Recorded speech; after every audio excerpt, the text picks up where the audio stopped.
ગુજરાતમાં વિધિવત રીતે ચોમાસાનું આગમન થઈ ગયું છે। મેઘરાજા મન મૂકીને વરસી રહ્યા છે, ત્યારે પોરબંદરમાં વરસાદ વરસતા લોકોના ઘરોમાં પાણી આવી ગયું છે ને આગામી 5 દિવસ કયા કયા જિલ્લાઓમાં વરસાદ વરસશે તેની આગાહી પણ હવામાન વિભાગ દ્વારા કરી દેવામાં આવી છે અને સાથે જ અંબાલાલ પટેલે પણ કહ્યું છે કે આગામી 5 દિવસ ગાજવીજ સાથે વરસાદ વરસી શકે છે ગુજરાતમાં। નમસ્કાર, ટકાટક મીડિયામાં હું આપની સાથે હેમાંગી બા।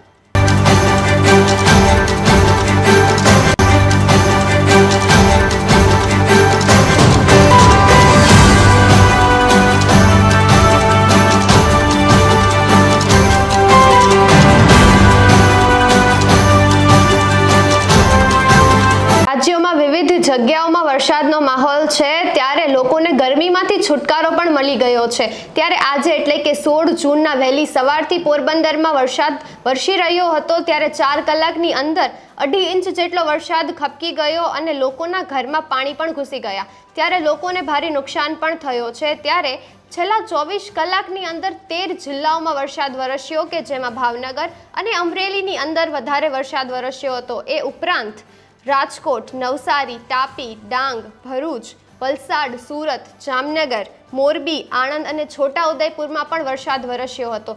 સાથે જ હવામાન વિભાગે એવી આગાહી કરી છે કે 16 જૂન એટલે કે આજે છૂટો છવાયો વરસાદ દ્વારકા, પોરબંદર, જૂનાગઢ, અમરેલી, સોમનાથ, ભાવનગર, અમદાવાદ, સુરેન્દ્રનગર, ગાંધીનગર, પંચમહેલ, નર્મદા છૂટો છવાયો વરસાદ તમામ જ જગ્યાએ પડી શકે છે।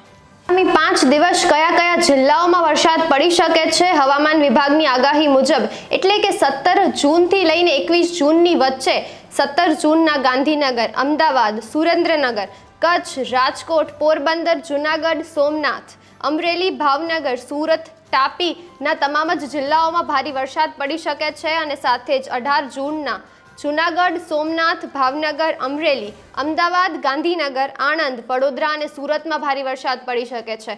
ત્યારે 19 જૂનના આણંદ, મહીસાગર, પંચમહેલ, વડોદરા, ભરૂચ, નર્મદા, સુરત, તાપી અને ડાંગમાં વરસાદ પડી શકે છે અને સાથે જ એ પણ જણાવ્યું છે કે જૂનાગઢ, સોમનાથ, ભાવનગરમાં હળવો વરસાદ પડવાની શક્યતાઓ છે।